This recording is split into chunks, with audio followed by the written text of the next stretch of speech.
There are a lot of theories as to the nature and psychology of women, and it turns out most of them are wrong, which is why most men are frustrated when it comes to women. Currently, there are really kind of two major schools of thought that people talk about. One is blue pill, which is sort of the idealized societal narrative of women. And then there's red pill, which is sort of the idea that they've swallowed the harsh truth and are willing to accept it. Now I want to talk about both of these views, why they are blatantly wrong and why they are definitely hurting your game. So let's get into it right now. This whole idea of red pill and blue pill is based on an allegory to the movie The Matrix, and it's actually an amazing metaphor.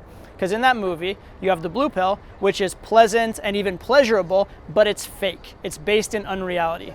Or you have the red pill, which is accepting facts and truth, but it's brutal, harsh, and you even have to be at war with the world. And so it's interesting that that's the choice men seem to think they have with women. They can accept unreality, or they accept reality and have it be harsh and terrible. But let's look at these more individually. First of all, the blue pill. What is it? The blue pill basically is the perspective you would have if you took the mainstream narrative towards women and didn't really think very critically about it. Right? So if you took the way that women are portrayed in movies and television, pop culture, this sort of idealized fantasy version of a woman, and you took that as true, you took women as being flawless and angelic and pure, all those kind of a thing, then you would be accepting the blue pill. Also, to an extent, if you just assume that women are completely rational and they always make good decisions in the modern world, that also would be a blue pill, idealized sort of a view of women. Now, the problem with this is, number one, it's just not true. Women are human beings just like everybody else. They have their flaws, they have their foibles. Treating them as angelic fantasy creatures is not fair to yourself or really to them either. Also, though, you have to understand that women, like all humans, were not designed to work in the modern world. They were designed to work in the environment in which they evolved. So a lot of their behaviors do not make complete sense in the modern world, similar to the way that many male behaviors also don't. Specifically, women's behaviors came from the necessity to survive and replicate in that ancient world. And in that ancient world, being angelic and pure and without vice would not have worked. The very fact that women have survived this long is based on some of the things that we consider to be flaws or vices today. Now, why is this a problem? Well, number one, if you're treating something as that which it is not, you're probably not interacting well with it. But specifically, when men idealize women, they tend to do what we call supplicating. They tend to try and kiss the girl's ass. They tend to try and appease the girl. They tend to act like the woman is always right and that they are lesser. They tend to put the woman on a pedestal. All of which are behaviors that women find unattractive.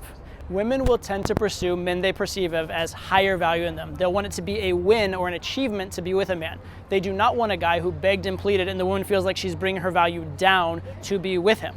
But if the man's inherent sense of the world is that he's lower than the woman, that's almost always going to be the case, and that's going to be incredibly unattractive.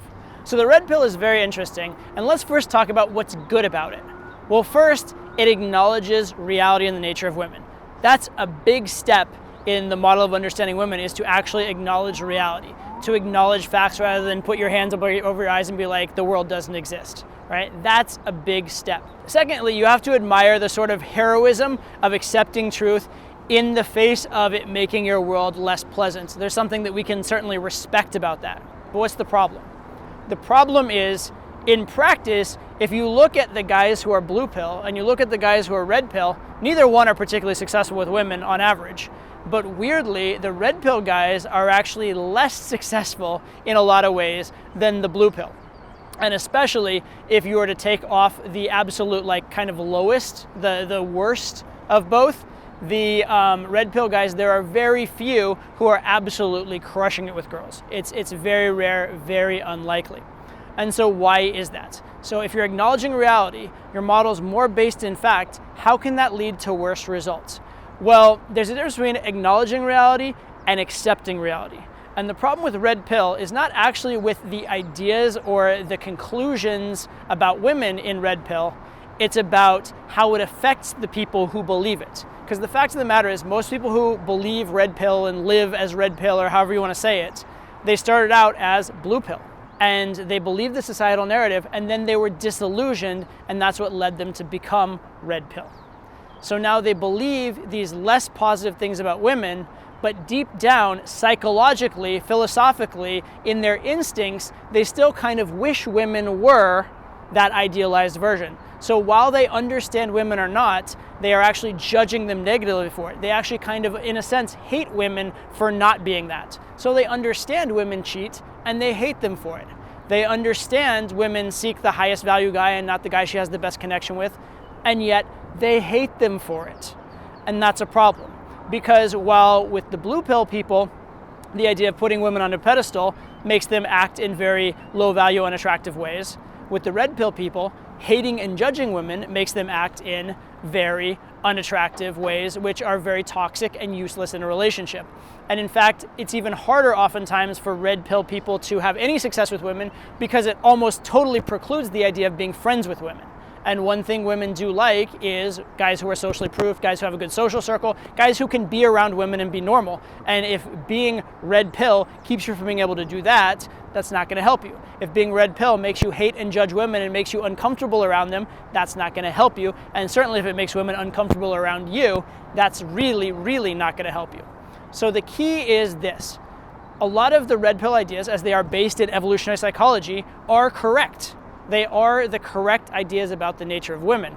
However, you have to not just understand what women are, you need to accept them. It's a little bit like if you take a predatory animal like a bear, like a grizzly bear. You can understand it has teeth and claws and then hate him for it, or you can understand he has teeth and claws and understand that's beautiful. That's part of how he learns to survive in the world, and without them, they would die out. Right? They are a predator, and that's fine. That is their nature. You need to respect and love their nature. Similar with women, you need to respect and love female nature. So the fact that women are promiscuous, instead of judging them for it, you need to understand, look, that helped them survive and replicate. And honestly, if you want to have a lot of sex, the fact that women are promiscuous shouldn't be a negative thing for you. In a way, it's an impetus in the world to make guys more high value. Yes, it can be frustrating. Yes, it can be heartbreaking for a lot of guys. But on average, does it make the world a better place? Does it make guys step up? It kind of does.